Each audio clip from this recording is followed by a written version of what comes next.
Right, welcome back and thank you for staying with us. In case you're just joining us, this is News Check, a program that seeks to look at issues shaping the news as we dissect them and tell you what bearing they have for you and I. And of course, one of those issues today for us is environmental conservation. Remember, yesterday was World Forest Day and today we mark the World Water Day. So we just chose on this platform to also talk about how much we've done as a country in terms of preserving and conserving our forests, and also talking about issues to do with climate change and the progress we are making as a country. What are some of the mistakes? What are some of the things that we have gotten right, and how do we move forward? So that is what we want to do in the next 1 hour or so with my panel this morning. I'll just like to bring them on board and introduce them. I'll start with the gentleman on my far left there. His name is Paul Gasheru. He's a species and sites manager at Nature Kenya. Thank you, Paul, for creating time. Thank you for having us. And of course, we also have John Kioli. John is the CEO, Green Africa Foundation. He's also the chairperson of the Kenya Climate Change Working Group. Thank you so much, John, for creating time. Thank you. Maybe just in the interest of us also knowing more about your mandate and what you do, I'd like to open this conversation by giving you both a chance to tell us a bit more about your organizations and what are some of the key issues that you're tasked to look at. I'll start with you, Mr. Gasheru.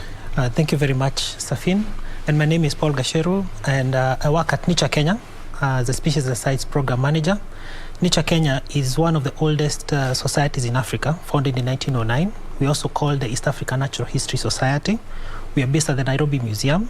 The society founded the museum movement in 1920 and handed over to the government. And we are a civil society organization with a core mandate or a mission to connect people with nature. And with that philosophy, we are aiming towards saving species and looking at critical endangered species with trigger species mainly on birds, saving their sites. Those are the habitats that the animals are living in, like forests and wetlands, among other habitats that we have in the country.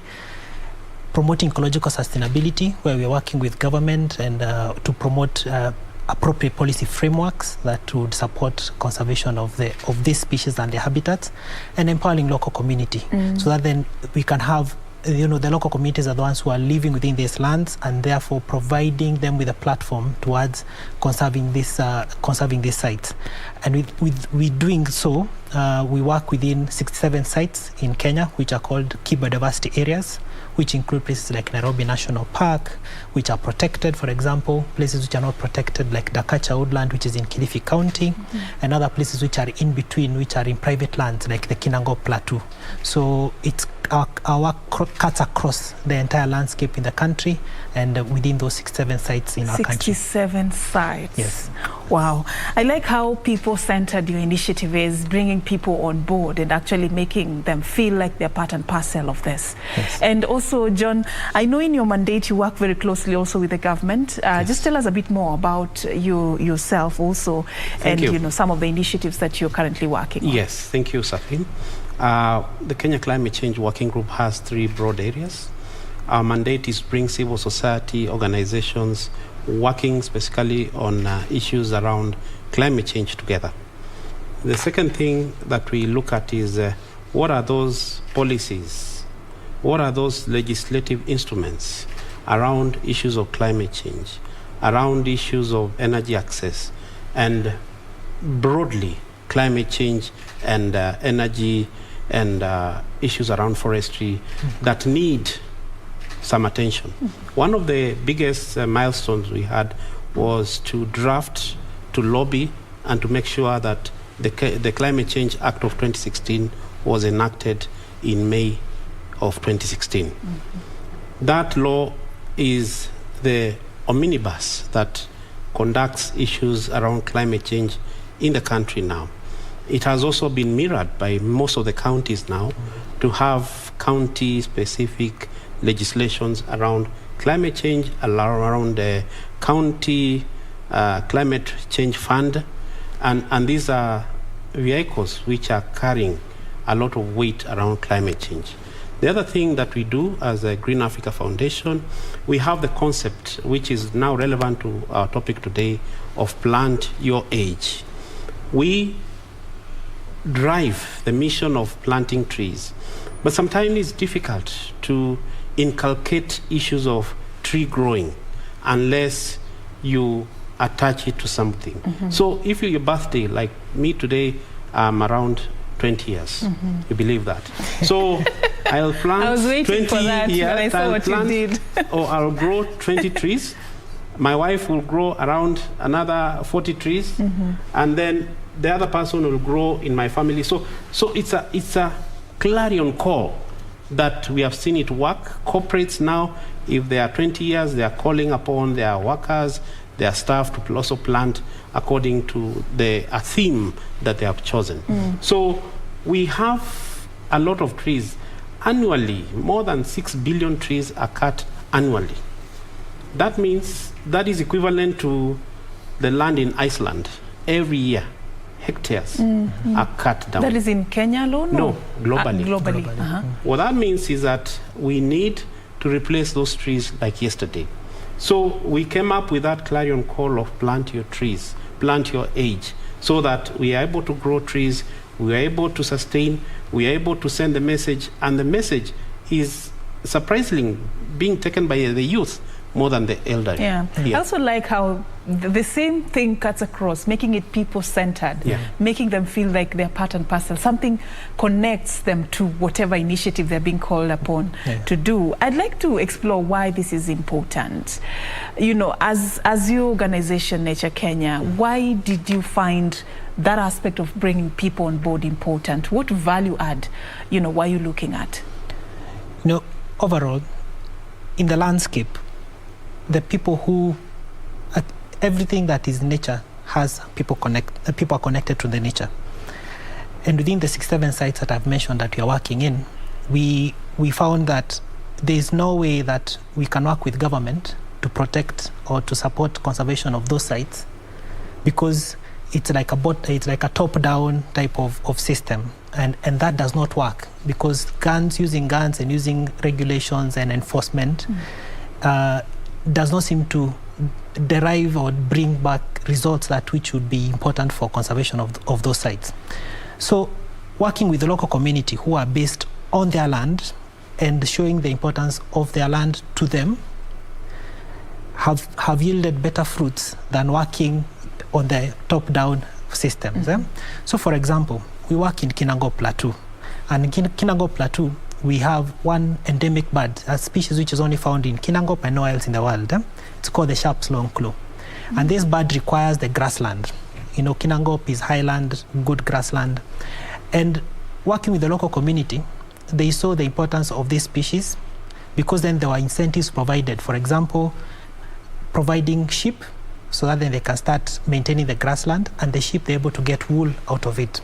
So by having sheep and having wool and adding value of the wool on the grassroots, they can see the connection between their livelihoods and the grasslands that they are maintaining within the landscape. And with this framework, we see that there are better results which are yielded by getting the conservation results that we look for. So our mission, which is connect people with nature for a sustainable future, it's people are all in the center of our work. And therefore, within that framework, we work with different groups, local community groups. We call them site support groups across 25 sites at the moment, and then also trying to scale it up to have other community groups across the around the other 37 sites that we have at the moment. So, as you say, people are center of all this. And that's a framework that we work, and that's where in our core mandate and the strategy that we have is local empowerment. Local empowerment, that's it, connecting the people with nature through local empowerment and providing incentives for it. Connecting people with nature for a sustainable future. Correct. Wow. I'd like to ask you the same question, but you give us the other side of it. What do you think has been the biggest contributor to the disconnect that we are now trying to connect, the people and nature? What do you think has led to the gap in between? One of the key things I want to draw your attention is poverty. Poverty is a key driver also to issues of climate change. In Kenya, about 84% of the charcoal that is charcoaled in the rural area ends up in urban areas, Nairobi being the biggest culprit. You can imagine somebody is charcoaling in Kitui, in Narok, in Kwale, in Taita, and these are the hotspots in Baringo, and all that charcoal comes to Nairobi. These people end up paying around, they are paid around $3 or 300 shillings a sack. Yeah. When we buy the charcoal here in Nairobi, it turns up to around 2,500. What that means is that that person, for him or her to emancipate himself from poverty, he has to make so many sacks to be able to remove himself from that. So that means there will be appetite for cutting trees. So this is one of the challenges that we are seeing, that there is poverty. We need to be alive to that, and we need now to look at what can we do as a country. Our country relies on more than 80% on biomass energy, meaning that whatever we do with renewable energy, we still have 80% of us using either charcoal, using firewood, and all this contributes to some sort of damage to the environment. So what we've done as an organization is to look at it from the flip side, from the efficiency side and renewable side. On the efficiency side, we look at how can we do charcoaling in an efficient way.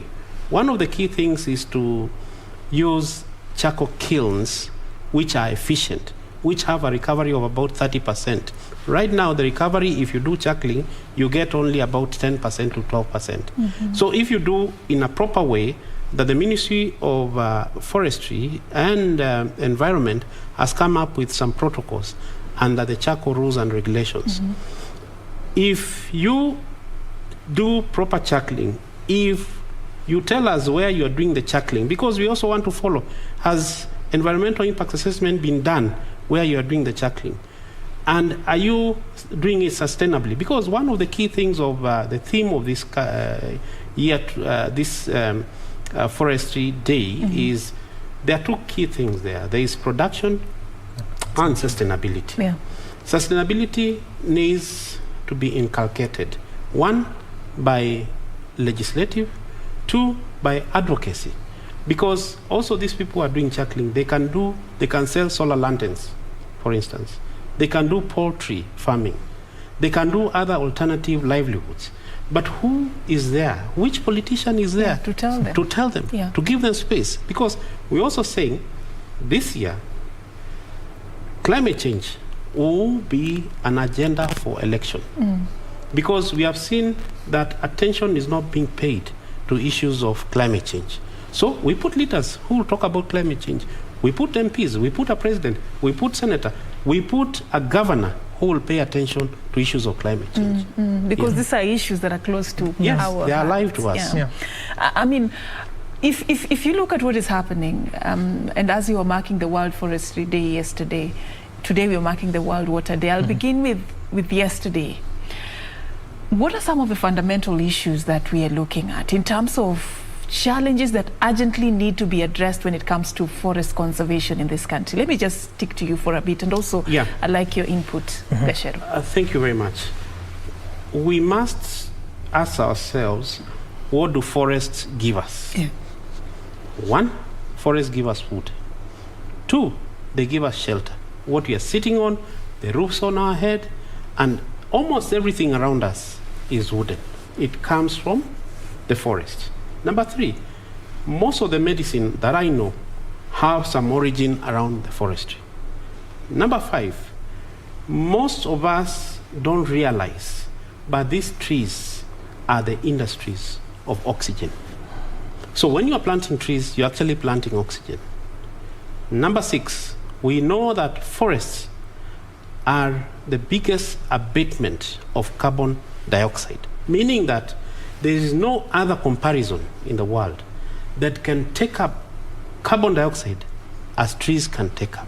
So we must look at how can we increase the uptake of this understanding to the people. And one of the things is to put a human face in the tree planting, in the tree growing. We must put some sense in our people that this tree is not only for the shade, for building. It has other crude values that we must appreciate. And that's why we are saying, if we can also, encourage people to plant fruit trees, because then you'll see a quick return to your investment. At the same time, you will build up to the issues around forestry. And one of the things that we must realize is that as a country, in 2015, in 2021, we promised under the United Nations framework on climate change, we promised to cut down as a country 32% of our carbon emissions. That is equivalent to 143 million tons of carbon equivalent. Forestry is the biggest and the easiest abatement to cover that. So we must know that as a country, we also have those international promises we have done. And in 2016, it became part of our constitution because it is one of the multilateral instruments that our country entered into agreement. So we are not only doing this to our families, we are doing it to the whole country because we live in a small global village, whereas what happens in China affects Kenya. What happens in the US affects Kenya. So we must, first of all, appreciate what a tree can give you as a human being and look at other accrued values that we get through the growing and the sustainability of trees. Gasheri, we've also talked about something fundamental about birds, and they find their homes mostly in these trees. Correct. Talk to us about other benefits that forests have for us, and this increased appetite for cutting down trees. How has it impacted your efforts? Correct. So, in addition to what my colleague has said here, I think one key challenge that we face in the country is we have a disconnect between the economy, growth, demands, and the environment sector. So you find that a company which is based here in Nairobi, for example, a big company, a beverage company or a telecommunications company, whoever it is, they have no connection between themselves and the environment. In my understanding is that the environment is a foundation of our economic growth. So for example, take Mount Kenya as an example. Mount Kenya is a UNESCO World Heritage Site, is a key biodiversity area. We have endemic species, like you have seen Bongo, we have endemic bird species that are found there. And Mount Kenya is one of the largest water catchment area for the country. It is a largest, it's a source of the Tana. Tana provides hydroelectric power generation, the power you're using in this studio. And therefore, KBC is a beneficiary of Mount Kenya because power is generated from the water coming from Mount Kenya. And therefore, providing that mainstreaming and having that connection between this business, which is in Nairobi, for example, and that resource, which is forest-based, is very critical so that then they can see our business, if we do not invest back to the same environment that is providing our business sustainability, we might lose overall at the end of it if we do not plow back resources to the environment. So there's that general disconnect between business and the environment, which we need to be able to connect the business with the environment.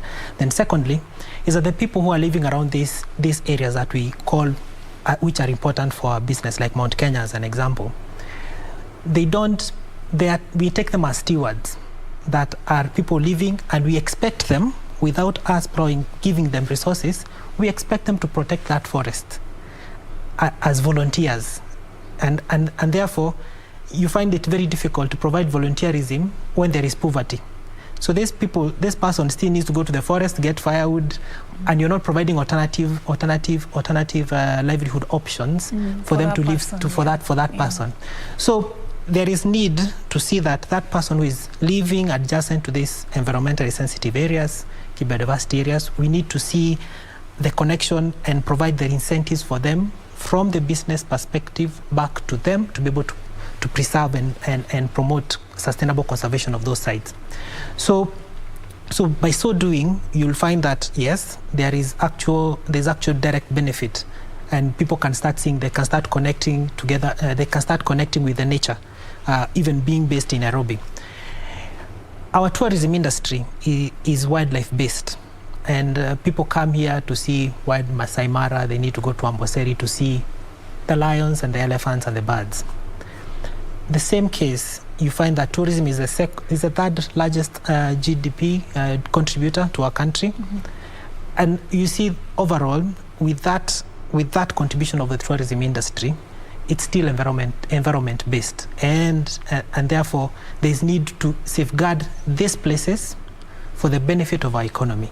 So we need to look at it in totality, not just looking at it just because we need to plant a tree, but we need to have the connection between our economy and our natural habitats, and how then they contribute overall to our economic growth. And so therefore it comes from within. It comes from within, and therefore we need to have policies that enable, incentivizes private sector to engage better, to contribute. Like we find examples from Costa Rica as an example. Private sector is fully engaged, and they are contributing direct money or direct resourcing to people living in the forest. And through a system called a payment for ecosystem services scheme, for example. And those schemes have provided general incentives for nature-based conservation initiatives. So we need to connect business and the environment through policy, through incentivizing, whether tax rebates, I don't know what they can provide.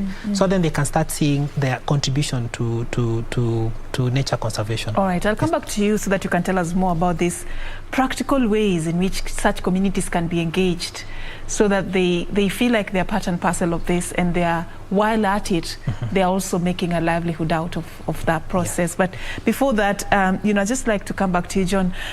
We're talking about conserving the environment at a time when we have this very big goal. I don't know whether to say big or ambitious, depending on how you look at it. By 2030, 10% forest cover. How are we doing? How can you rate us in this journey? We're still very far.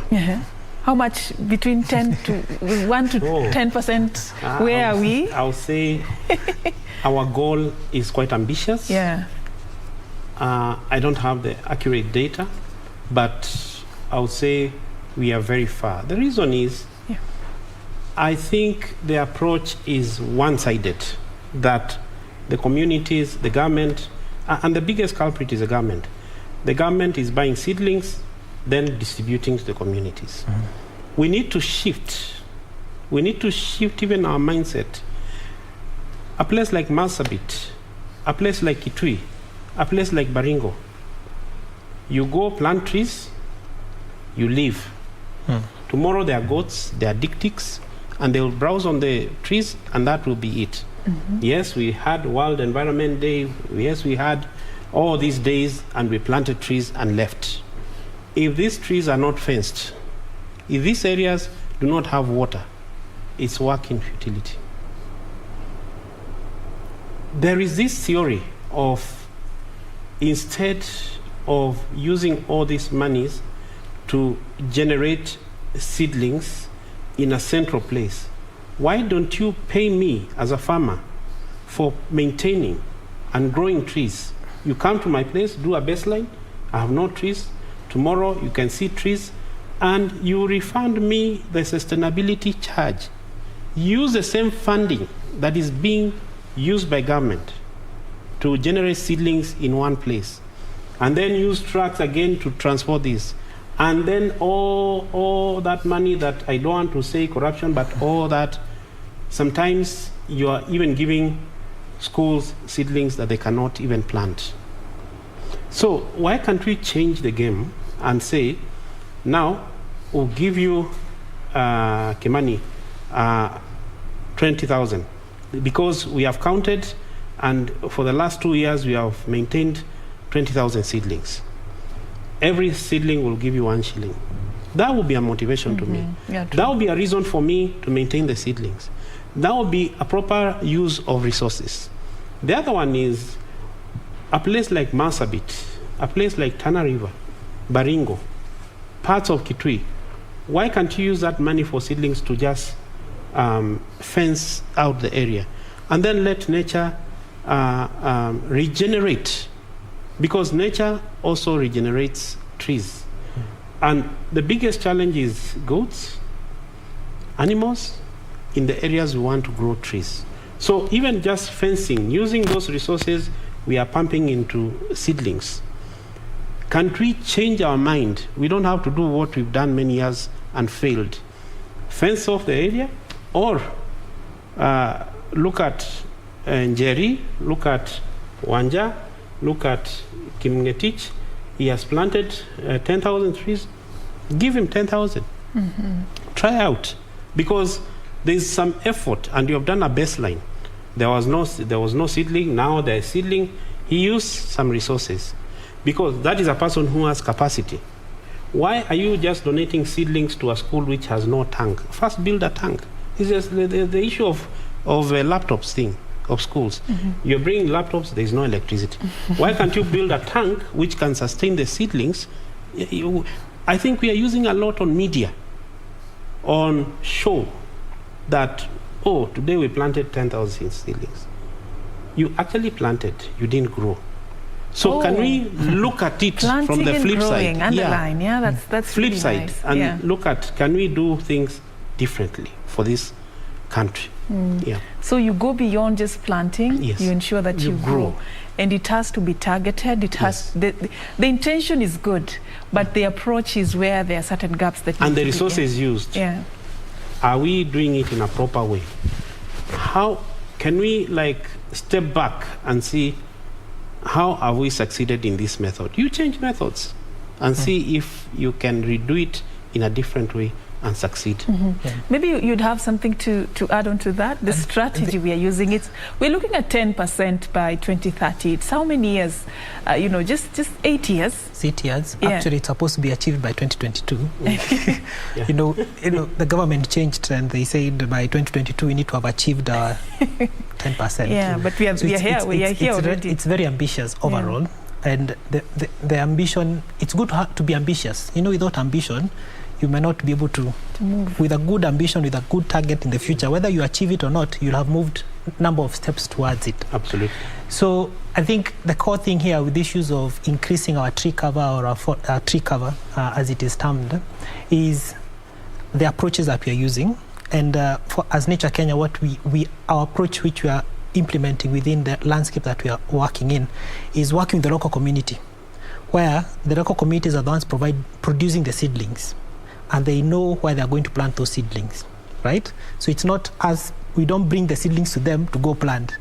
The demands must be driven from bottom up. So it has to be driven from the grassroots for us to be able to engage. And with the aspect of growing trees, it's not just about moving that seedling from the tree nursery to the forest. It's also providing the continuous, post-planting management, whereby there is need for weeding, there's need for protection, and there's need for even replacing the dead trees. And therefore, by doing so, you find that the average cost of a seedling is not 15 shillings or 20 shillings that you'd go and buy from the tree nursery. An actual cost of a seedling costs between 70 shillings to 150 shillings. And if you're not able to provide that to the local community that you want to engage, there's no need of going to put in the money of just bringing a seedling to the forest. So you need to have seen the entire process to ensure that the tree is actually grown. And within our framework, we put a timeline of around 3 years from when the tree is actually put on the ground, post-planting management, which is at least 3 years, to ensure that the tree is a bit of a good size that is able to accommodate the pressures that might come from grazing and other things. So, and therefore, when you're going to invest in tree growing, you need to consider that the tree needs to be at least a minimum of 70 shillings to a maximum of around 150, according to what we have been able to calculate. So shift from tree planting to tree growing. That's something that is very important. So when you go to a company and they want to grow 100,000 trees, we tell them you need to have 7 million Kenya shillings. Not 1.5 million shillings. You need to have 7 million shillings on the table to be able to grow the tree at a bare minimum. How can a common mwananchi, what is it that they can do also to support the initiatives that the government is doing so that we can all attain this 10% forest cover by 2030? Are there things that in their personal space, in their individual way, they can be able to do to sort of consolidate the efforts that the government is trying to put in place? They do have a role, yeah. and that's now come now to your own private person. Yeah. And within that small space that you own, there is need for now providing those different options, not just growing the tree for like the forestry tree, but providing a tree that would benefit the person at the household level. That would include fruit trees, for example. That would include agroforestry trees, which might provide firewood or options for different options for energy for the household. So those options need to be provided for the household. For example, like now, if you go to Kitui and Ukambani, mango trees are very critical for that landscape. You have seen what is happening in Makueni and what has been popularized about fruit growing and value addition. Why can you not encourage those farmers to have mango trees, which will provide incentives to them as they're also integrating with other farming activities? So at the farm level, there is need for those incentives to be provided for the farmer to participate in supporting the government in achieving the tree cover percentage that we need. And that's one thing that we have been promoting across the landscapes. Like fruit trees is one of the biggest, and it provides food and income for the household. So that's one way that the community can be engaged in supporting the government to achieve the 10% tree cover. John, you're talking to us about Plant Your Age, that initiative. Talk to us more about it, and when did it start and how is it picking up, and probably are there other ways in which also you are engaging the common mwananchi in this course that you felt is practical and it's actually workable? Thank you. Plant Your Age was an initiative that was, if there's an English word called catalysted, or Wangari Maathai was a catalyst. And the motivation was, what can we do as an organization to pick up from where Wangari Maathai left it? So we were looking for a very unique way of encouraging people to grow trees, and so much was on tree planting day and all this. So we came up through the founder of Green Africa Foundation, Dr. Isaac Alua, an initiative that then in 2013 was launched by His Excellency President Mwai Kibaki, the retired president of Kenya, and he launched it in Kitui. And it was very symbolic because we were looking at how can we do things differently. And the good thing was the uptake was overwhelming. We started with Nairobi County. They planted quite a number of trees which are growing in Central Park, in Nairobi Primary. We went to Kajiado County. We planted quite a number of trees. We went to Kiambu County in some schools there. We went to quite a number of counties. During the county governors meeting, devolution meeting in Makueni, it culminated to one of the biggest movement that was actually adopted by the county governors. That this is one unique way that can roll out a process which has always been complicated in tree growing. And one of the things we are always asking is, have the game done properly, have sustainability, because even when you're doing it for an institution, we have a checklist. Do you have water? Do you have a plan of sustainability? Are you just doing it for the media, then go away? So if that is the direction, then we pull out. But we want to move with organizations that are level-headed, organizations which can even do without media, because their vision is to do impact in the communities. Going back to the question of how the Mwananchi, the Wanjiko, can contribute. The Wanjiko can contribute, but Wanjiko needs assistance of the county governments. We know now there are technologies of cook stoves which are using less firewood. Instead of using, let's say, 10 kilos of firewood, we are now having cook stoves which are using like 3 kilos of firewood a day on average. That is around one tree. One tree, 3 years will give you like around 3 kilos. That means you cut down from using 3 trees to 1 tree, a fast growing tree. What we are looking at is, can we send a message? Can we advocate my grandmother, my mother, to use an improved jiko, which can use less trees? Because we are alive to that, we are still using firewood. As much as renewable energy that's our reality. Yes. The reality is that 80% of us are still doing it.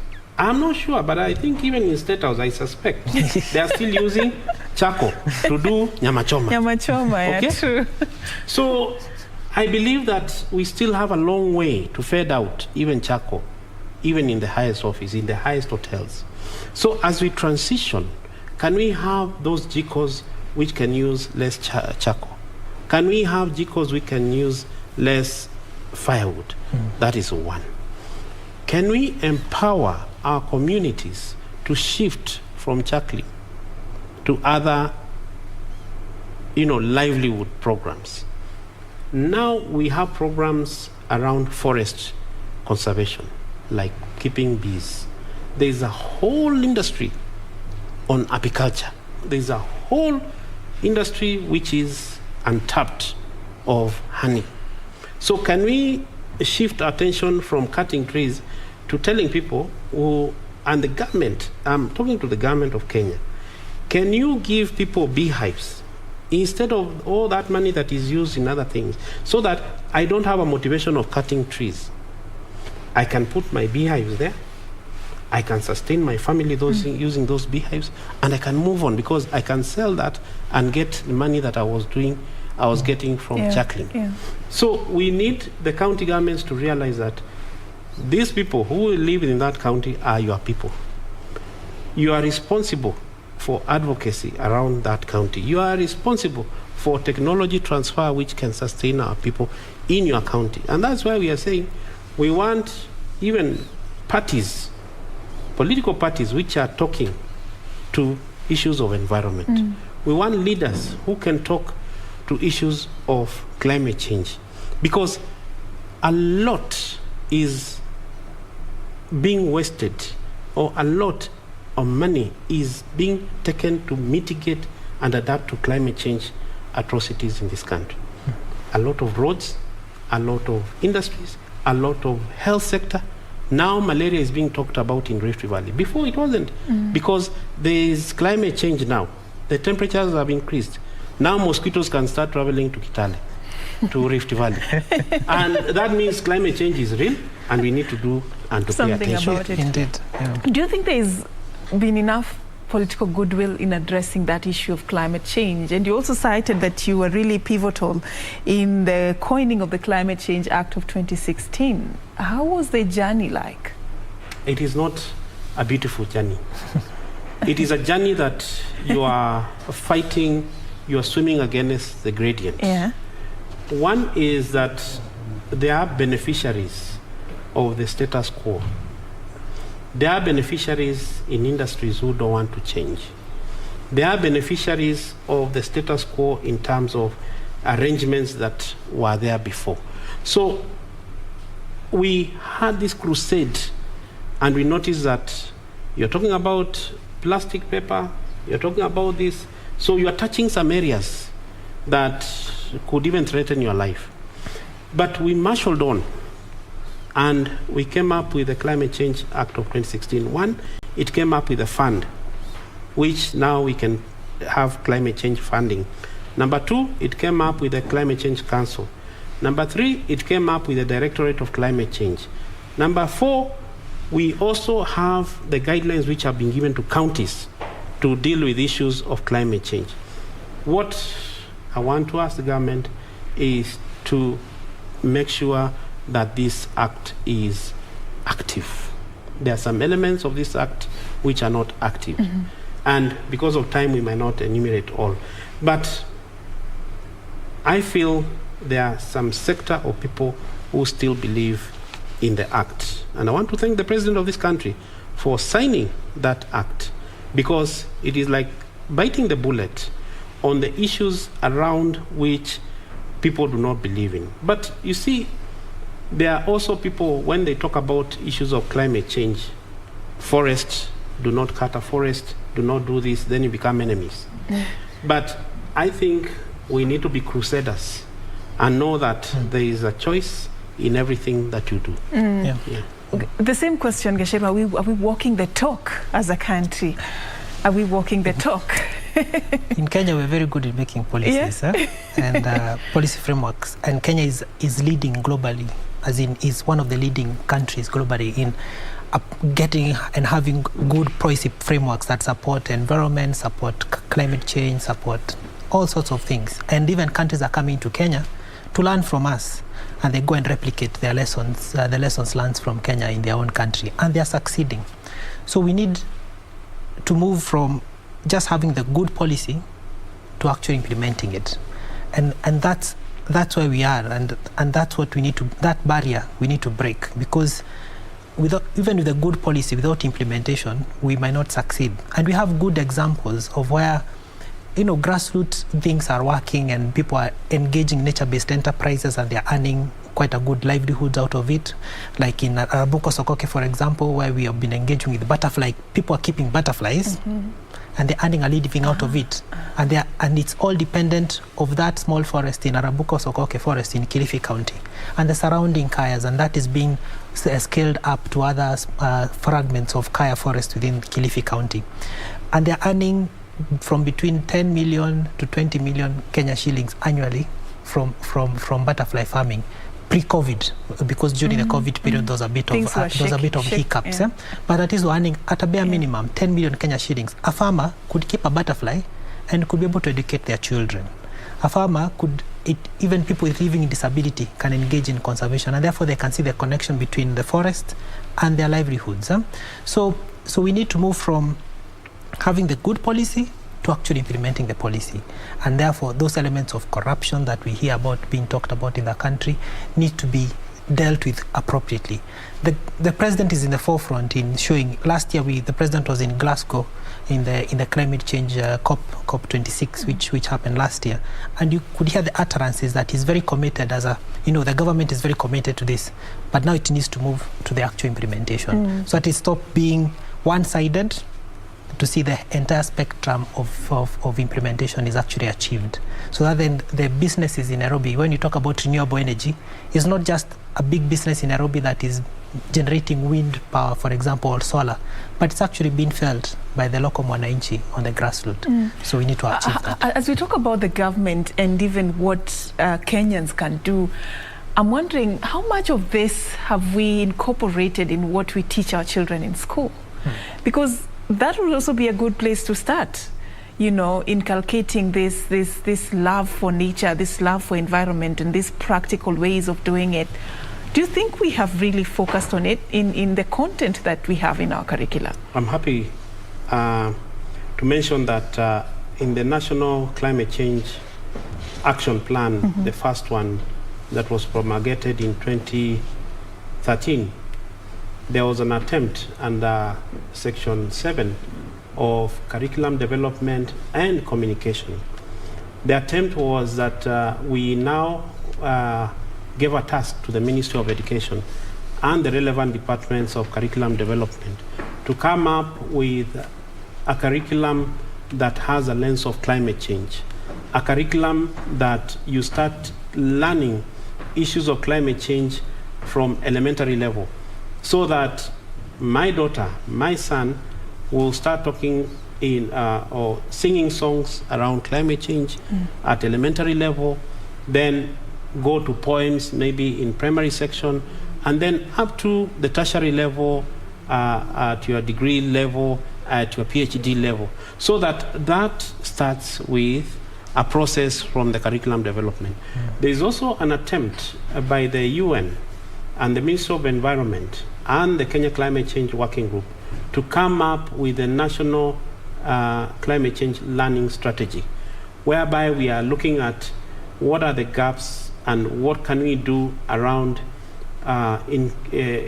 inputting or weaving in climate change in our learning industry, because we want to take it up from elementary level up to the tertiary level, identify what are the gaps, and then put strategies. So there are quite some attempts, although the implementation, as my colleague said, still wanting. So it's still wanting, yeah?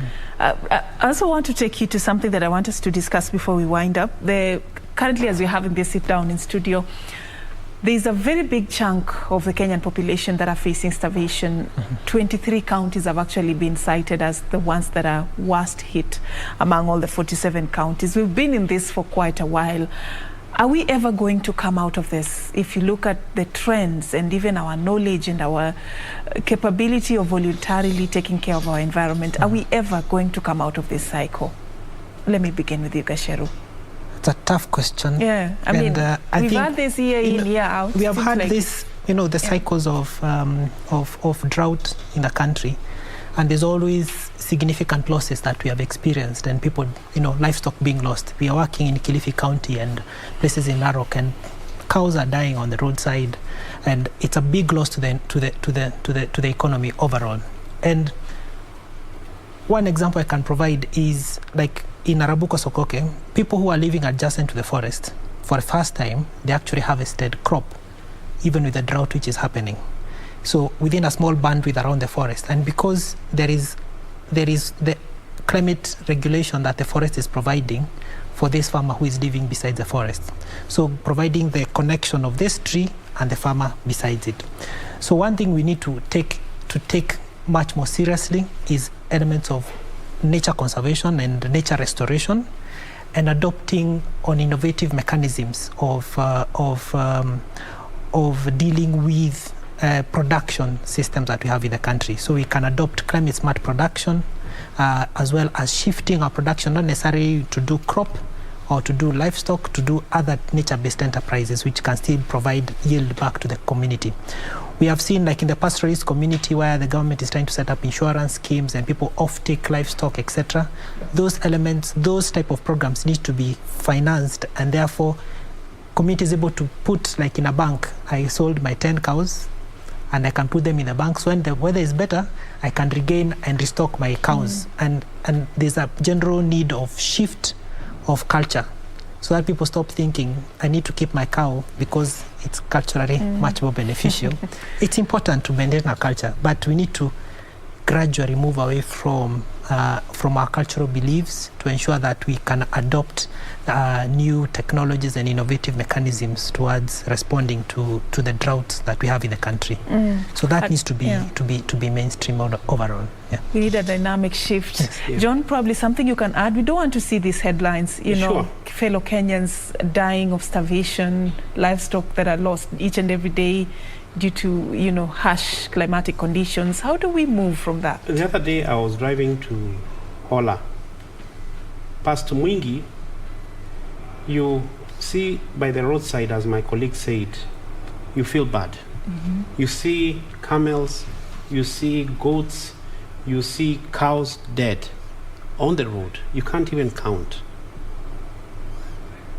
This is an impact to the community. We are now having conflict over natural resources. That is in addition to hunger. We are having people running against others because they do not have water. Water is a key thing. We need to shift our attention from big-scale farming, like in Hola, to Bura, to think about communities, small communities who want just a sand dam to collect water. That ecosystem of one village will be changed. Can we replicate that to different along the river so that people can have assurance of water, and that will change the game in that community? We are paying attention to big scale farming, but we are forgetting this Tana River is going down up to Kipini without much benefits to the communities which are around. Can we tap this water? Can we tap Athi River?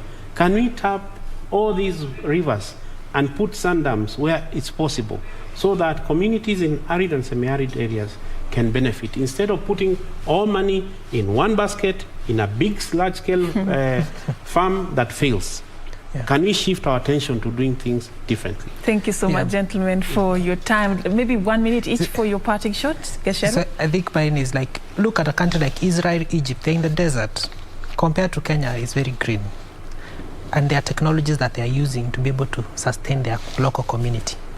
Those technologies are available to us, which we can adopt and implement. So it's implementing our policies to action. So people need to take at the mantle. We have the county governments that can do more than the national government. They have a mandate, and they need to take the policies into implementation. And this is a clarion call to everyone, that from business to local community to ourselves here, to take part in restoration and restoration activities within our country. All right. Thank you so much. Your parting shot? Trees are our kidneys in the ecosystem. They clean that water. You take it when it's clean. Trees create oxygen, which is very expensive, and we all know during COVID season what amount of oxygen and how much you are buying. Can we think differently? Can this country look at tree growing instead of tree planting? Yeah. Thank you so much for that, and ending it on that note. We really appreciate your time, both gentlemen.